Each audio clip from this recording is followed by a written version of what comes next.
I'm American and I'm married to a Haitian man.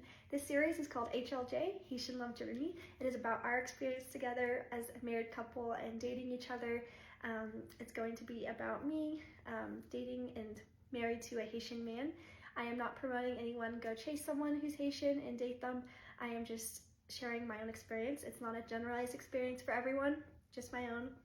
And we will be sharing every Sunday. We'll be posting the HLJ series, and it's going to be on our playlist labeled HLJ, so go look at those starting today, and we'll just keep posting more. Please follow along, like, comment, and follow us to hear more about our journey together, Haitian Love Journey. And I would also like to share this really cute bandana my hubby bought for me. It's the Haitian flag. It says Haiti on the side here, so I love it so much.